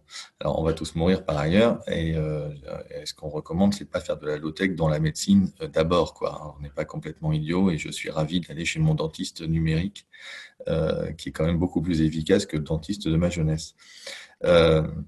Donc les low-tech, non, c'est en fait une réflexion sur le fait que la course en avant technologique à base de smart city, de voitures électriques et autonomes et autres joyeusetés d'Internet des objets et de 5G, de réseau 5G qui va consommer 3 fois plus que le réseau télécom actuel, eh bien, c'est peut-être pas ça qui va nous sauver.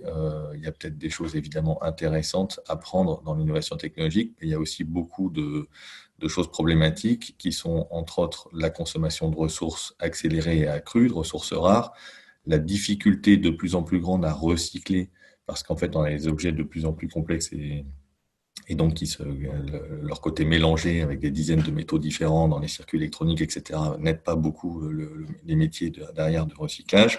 Et puis qu'on a un effet rebond, c'est-à-dire qu'à chaque fois qu'on a des formidables technologies qui nous font progresser et réduire, par exemple, la quantité d'énergie qu'on va consommer pour telle ou telle chose, en fait, ça ne réduit pas la facture globale. On a un effet rebond parce que l'efficacité technologique conduit à l'efficacité économique et donc on consomme plus.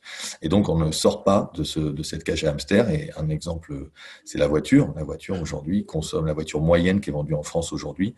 Eh ben, elle émet plus de gaz à effet de serre qu'il y a 1 an ou qu'il y a 2 ans parce que son moteur est plus efficace. On est meilleur, on a des bons ingénieurs, des bons techniciens, mais elle est plus lourde, elle est plus performante. Et donc, à la fin, elle émet plus. Voilà, donc les low-tech, c'est dire prendre un peu le contre-pied des SAF, pas sur tout, mais sur toute une série de sujets autour de la mobilité, autour des objets du quotidien, comment on va vers des technologies sobres et résilientes, on pourrait dire. Il y a aussi cette question de la résilience qui est intéressante, qui rejoint aussi les questions de circuit court, qui rejoint les questions d'autonomie, de capacité à réparer, de capacité à avoir un circuit peut-être de repair café, de réautonomisation de notre vie avec des choses plus simples, en utilisant moins de ressources rares et effectivement en se posant avant tout et d'abord la question de la sobriété, de quoi on a réellement besoin sans tomber dans l'âge des cavernes. Merci beaucoup pour ce rappel. Si quelqu'un veut prendre la parole éventuellement pour aborder un petit peu cette question de comment on prend à contre-pied ce phénomène d'effet rebond, d'amélioration d'efficacité énergétique et cet emballement finalement. Si vous voulez commencer à en discuter, personne n'a demandé la parole. Je me tourne vers les intervenantes et intervenants, mais aussi celles et ceux qui nous suivent sur Zoom. Donc, n'hésitez pas à vous exprimer. Petite parenthèse, par rapport à Luc Ferry, qui est un transhumaniste, donc qui croit en l'amélioration comme ça des humains par la technologie. C'est vrai que on n'attendait pas moins de lui qui s'oppose comme ça un peu aux low technologies.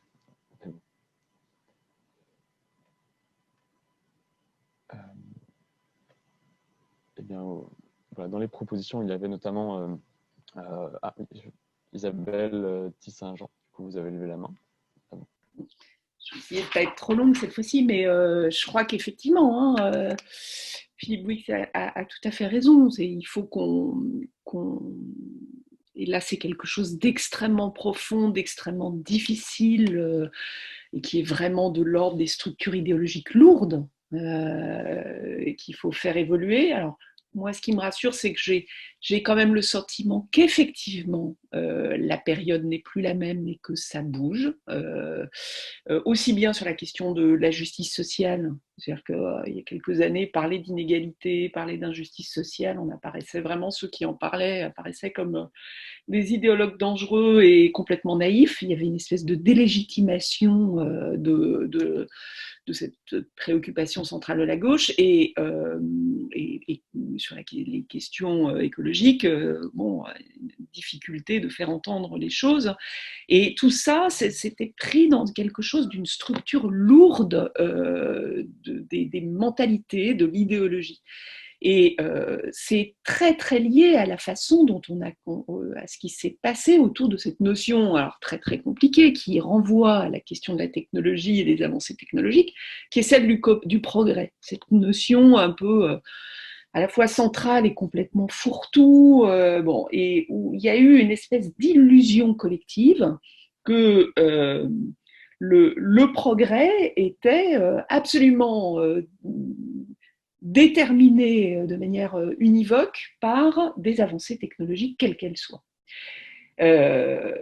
Et ça, c'est une vieille... Je vous invite à lire des ouvrages absolument passionnants d'un type qui s'appelle Serge Audier, qui est un historien des idées, et qui vient de sortir un bouquin. Son précédent, c'était sur l'âge, la société socialiste et... la société écologiste et ses ennemis. Et puis le dernier, c'est sur le productivisme. Et il montre comment il y a eu, et c'est là où il y a aussi une autocritique de la gauche à faire, il y a eu une espèce de...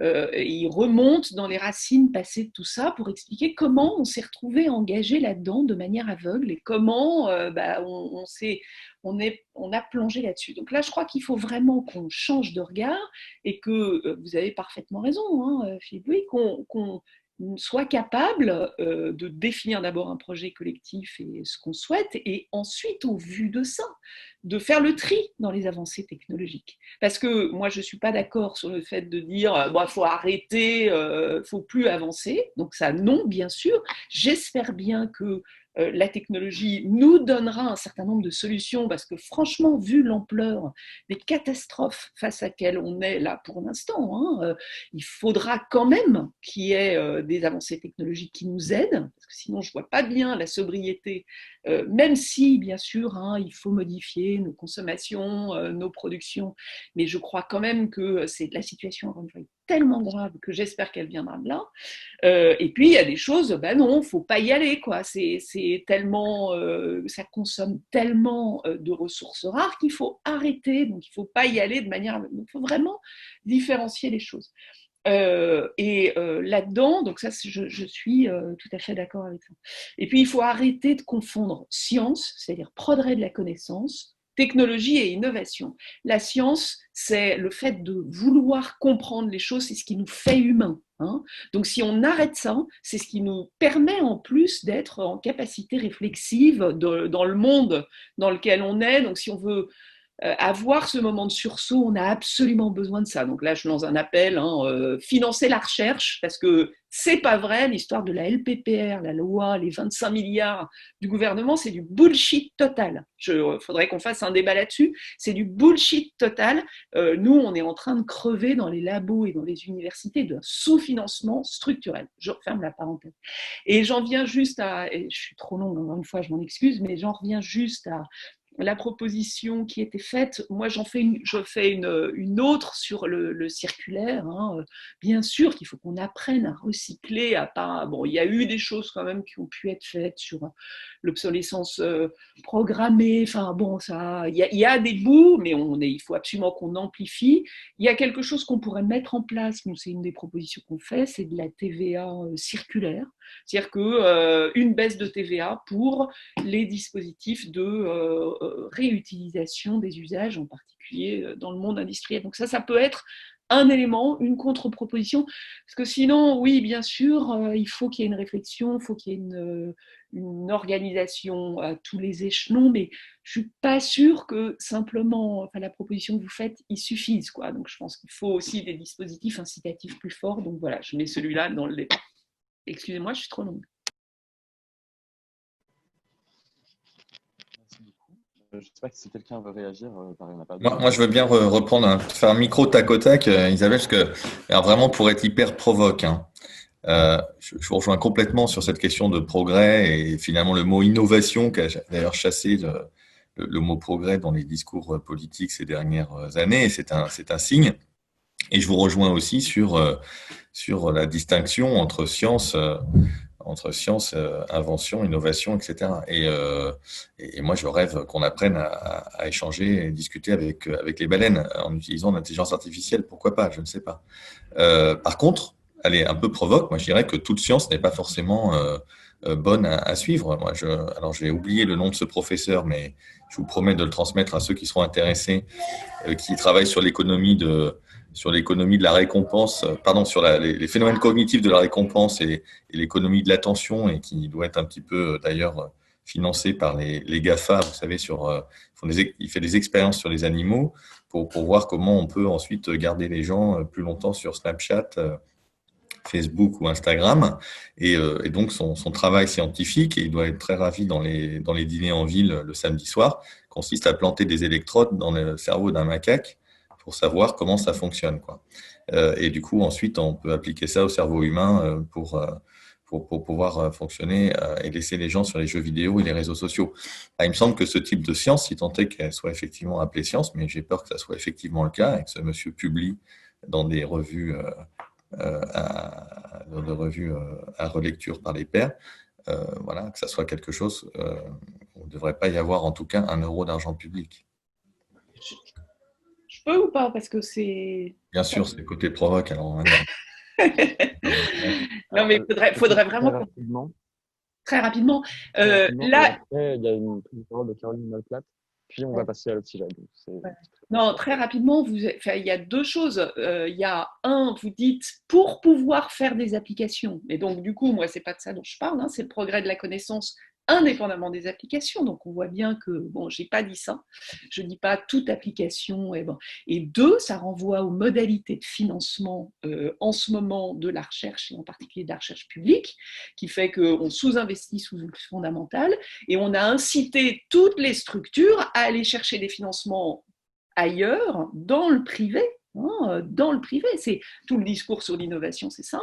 Et donc, du coup, effectivement, ça amène à ce que dans la sphère du fonctionnement de la recherche publique, eh bien, il se développe de plus en plus ce genre de choses. Et évidemment, c'est pas souhaitable. Donc, je crois que c'est pas contradictoire avec ce que je disais. Non, mais voilà. Mais, du coup, je précisais les choses et absolument d'accord avec vous sur le problème du financement aujourd'hui de la recherche où on continue à payer la voiture, le privé paye l'essence et ceux qui choisissent où on va, quoi.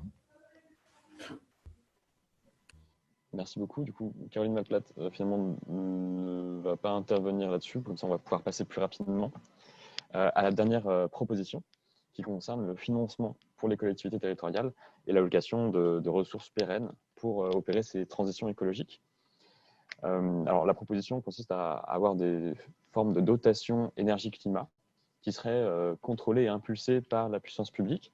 Mais c'est juste une proposition comme ça qui est pour l'instant assez vague. Si vous avez d'autres propositions, si vous voulez parler de quelque chose qui permettrait de financer autrement les transitions écologiques dans les territoires, bien sûr, l'idée est de les aborder maintenant. Pour la petite remise en contexte, donc les collectivités ont subi une double peine, j'ai envie de dire, ces dernières années. La première, plutôt sous François Hollande, qui a consisté à baisser les dotations globales des collectivités. Elles ont vu comme ça leur budget réduit. Et ensuite est arrivée la contractualisation financière, c'est-à-dire que les collectivités s'étaient vues imposer une diminution de leurs dépenses. Sinon, elles devaient payer comme ça, acheter un forfait pour pouvoir dépasser, on va dire, ce budget-là. Donc, les collectivités ont moins de budget et doivent opérer des transitions encore beaucoup plus rapidement. Donc, comment est-ce qu'on va à l'encontre de ces restrictions-là et comment est-ce qu'on finance pour les collectivités une transition rapide et efficace? Je ne sais pas si quelqu'un veut commencer à prendre la parole. Pareil, si vous suivez sur Zoom, n'hésitez pas à lever la main ou à envoyer un message dans le chat.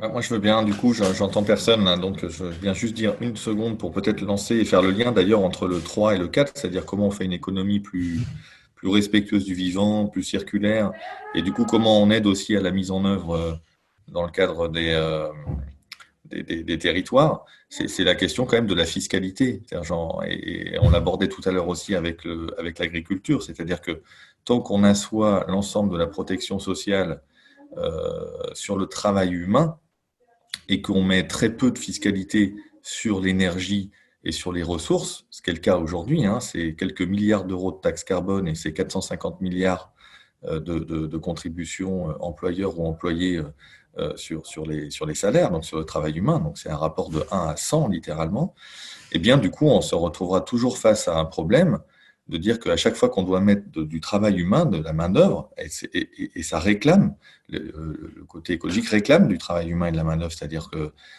c'est le réemploi dans le bâtiment, voilà, démonter plutôt que détruire, réparer, s'occuper et fabriquer une bonne tomate sur une petite exploitation plutôt qu'une mauvaise tomate sur une très grande, tout ça, ça réclame beaucoup plus de travail humain.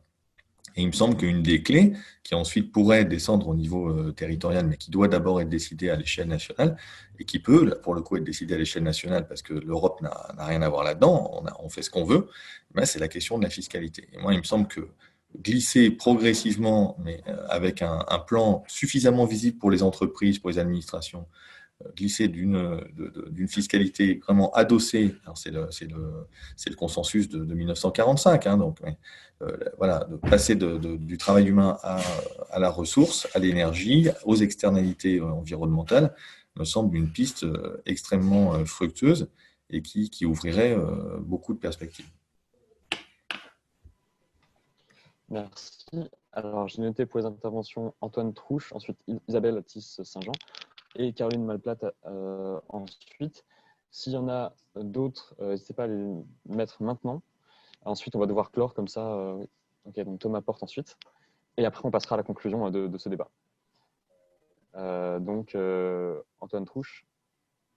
Oui, vraiment très rapidement. En fait, ce que j'aimerais juste dire, c'est qu'il y a une idée qui est très en vogue à gauche et qui est très puissante, qui est que la plupart des solutions maintenant sont à chercher du côté du localisme et à chercher du côté de la délocalisation à tout prix. Il y a plein de solutions à trouver au niveau local, mais je pense vraiment pas qu'il faille y mettre des vertus illimitées. Il y a tout un tas de sujets, notamment des sujets écologiques, qui vont pouvoir se décider qu'à une échelle nationale. Pour prendre un peu un exemple, il y a une espèce d'un peu d'image d'Épinal, de collectivités qui décident d'installer des énergies renouvelables en local, des éoliennes, du photovoltaïque, thermique, tout ce qu'on veut. Alors bon, au-delà du fait de est-ce que c'est le système électrique le plus efficace décarboné, c'est une autre question, mais que même quand on met du renouvelable partout, ça nécessite d'avoir un réseau de distribution d'électricité nationale diffus, extrêmement complexe et qui nécessite des investissements et une coordination nationale. C'est pas du tout quelque chose qui peut se faire en autonomie sur des tout petits territoires. Et globalement, il y a tout un tas de questions, qu'elles soient normatives ou des questions de financement, qui ne peuvent là encore se décider qu'au niveau national. On parlait des traités de libre-échange tout à l'heure. Il ne faut pas oublier que les traités de libre-échange, ils vont se négocier au moins au niveau des États, voire au niveau d'ensemble comme au niveau de l'Union européenne. Et donc, si on essaye de tout miser, et si à gauche, on essaye de tout miser sur le local ou les collectivités locales, on laisse de côté ce qui est quand même les plus grandes marges de manœuvre ou ce qui permet d'avoir parmi les impacts les plus importants et les décisions les plus importantes et les plus saillantes sur les questions écologiques. Merci beaucoup. Ensuite, donc, je donne la parole à Isabelle Atis-Saint-Jean. Mon premier point va aller vite puisque c'était exactement ce que vient de dire Antoine Trouche, c'est-à-dire la nécessité, tout, bien sûr, beaucoup viendra du local, mais tout ne viendra pas du local. Il faut absolument mobiliser l'échelon national. Je crois que c'est Thomas Porte qui le disait tout à l'heure dans une intervention précédente. Il y a une question aussi, donc il y a une question d'efficacité, puis il y a une question de justice, il y a une question d'égalité entre les territoires. Et on voit bien comment la France aujourd'hui est traversée par une inégalité majeure territoriale. aussi. Donc du coup, c'est aussi une question de justice sociale. Donc voilà, ça c'est un premier point. Alors ça n'enlève rien quand même au fait que oui, il faut aussi que les collectivités territoriales, il faut mobiliser, je l'ai dit tout à l'heure, tous les échelons de la puissance publique. Il faut un retour de la puissance publique. La crise politique et les crises dans lesquelles on est, c'est le fait que tout le monde a le sentiment qu'on ne peut plus agir.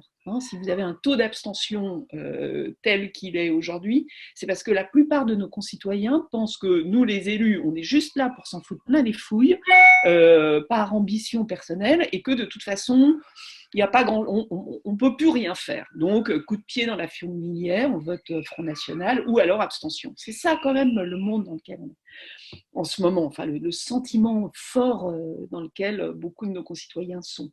Donc il faut mobiliser, montrer que s'il y a possibilité d'une action collective, d'une action publique commune, et ça veut dire mobiliser tous les échelons. Et les collectivités territoriales sont des acteurs très importants. Moi, j'ai été vice-présidente de la région Île-de-France sur le secteur recherche, enseignement sup. Je pense que, bien sûr, il faut une politique nationale, mais que dans un certain nombre de secteurs, eh bien, l'échelon local a une efficacité supplémentaire. Et la proximité que ça donne fait qu'on voit mieux certaines choses de plus près. Donc, il faut absolument mobiliser cet échelon, et en particulier dans l'investissement. Les collectivités territoriales sont quand même le premier investisseur public civil, 70%. Donc, si on pense que dans la transition, pour réussir la transition, il faut mobiliser de l'investissement, il faut absolument que les collectivités territoriales retrouvent du souffle. Et alors là, on n'y est pas du tout. On n'y est pas du tout. C'est-à-dire qu'effectivement, il y a eu, on s'inscrit dans des décennies quand même de régression. Enfin non, pas dans des décennies, c'est pas vrai, puisqu'il y a eu quand même un grand mouvement de décentralisation. Puis là, ces dernières années, il y a eu un recul lié au financement, vous disiez à juste titre, Antoine Trouche. Et alors là, avec ce gouvernement, ça s'accélère terriblement avec la fiscalité qui est mise en place, et y compris là dans le plan de relance. C'est-à-dire qu'ils ont un discours complètement contradictoire, ils maintiennent un certain nombre d'évolutions dans le dispositif de fiscalité, en particulier dans cette politique de l'offre unijambiste, qui va se traduire par une fragilisation absolue des financements des collectivités territoriales. Donc il faut absolument leur redonner quand même la possibilité d'investissement. Alors pas n'importe lequel, parce que l'investissement des collectivités territoriales, c'est pas forcément vertueux. Donc il va falloir quand même trouver des dispositifs d'incitation pour que ça soit fait. Nous, on a proposé, alors je lance juste une contre-proposition, on a proposé un livret d'épargne pour la transition locale, donc on prend un contre-pied. C'est une proposition 24 dans nos propositions, avec la possibilité donc qu'il y ait des projets qui soient financés par de l'épargne de nos concitoyens, et qui bénéficient à des projets de transition. Voilà, donc il faut faire jouer tous les échelons, l'échelon individuel aussi, dans l'épargne individuelle aussi, et donc voilà, je finis par cette contre-proposition. Merci. Donc, Caroline Malplate et ensuite Thomas Porte, et puis on va conclure. Oui, en 2 mots, je pense qu'il y a un autre drame qui s'est passé pour les collectivités, c'est qu'elles ont perdu en énorme partie de leur pouvoir de taux, puisqu'en fait, elles ont presque plus d'impôts locaux. Il y a eu la réforme de la taxe professionnelle, il y a eu la suppression quasi totale de la taxe d'habitation, ce qui fait qu'elles dépendent de plus en plus des dotations d'État. Les dotations sont distribuées selon des critères qui sont d'une complexité dingue et qui incluent notamment le pouvoir d'achat de la population du territoire.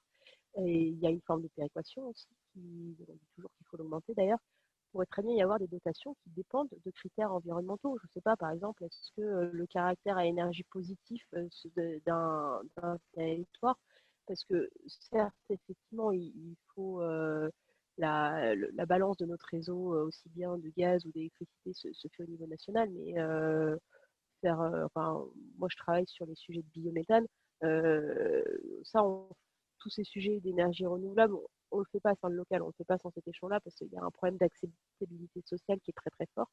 Donc on pourrait imaginer des dotations, une dotation complémentaire pour les collectivités territoriales qui sont indexées sur des critères à définir, mais quelle est l'énergie produite localement, par exemple, et quelle est l'énergie consommée par les bâtiments locaux, par exemple. Comme ça, ils sont incités à rénover leurs bâtiments et à produire localement de l'énergie.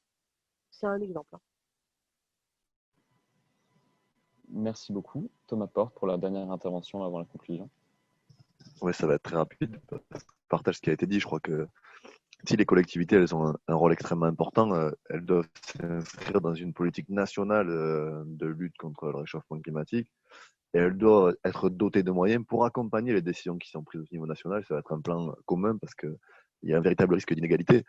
Et effectivement, la question de la baisse des ressources et de la baisse des dotations des collectivités, elle est extrêmement prégnante et préoccupante sur leur pouvoir d'agir.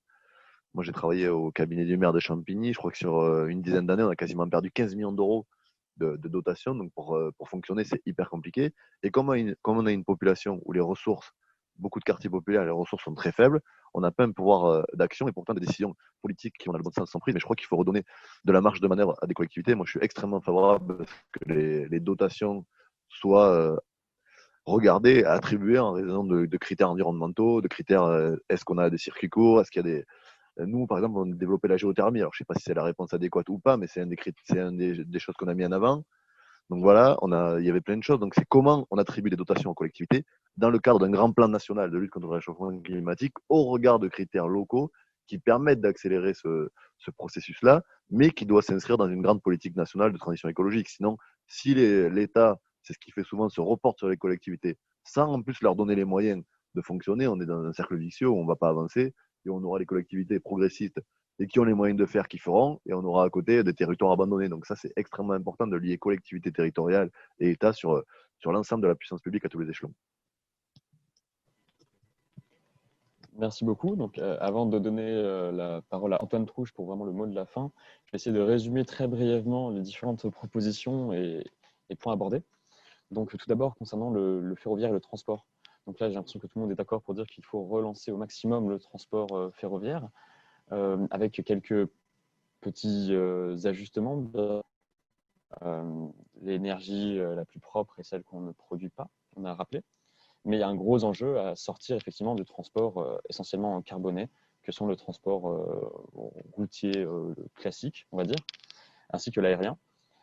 Et finalement, ça nous amène à repenser aussi notre alimentation, les différents réseaux alimentaires autour de nous, la production au niveau local, en circuit court, essayer de relocaliser au maximum, de passer à l'agriculture biologique, qui n'est, comme on l'a rappelé, n'est pas la panacée, puisque on peut avoir une agriculture biologique et finalement beaucoup plus émettrice de gaz à effet de serre si on ne pense pas vraiment l'alimentation dans son ensemble.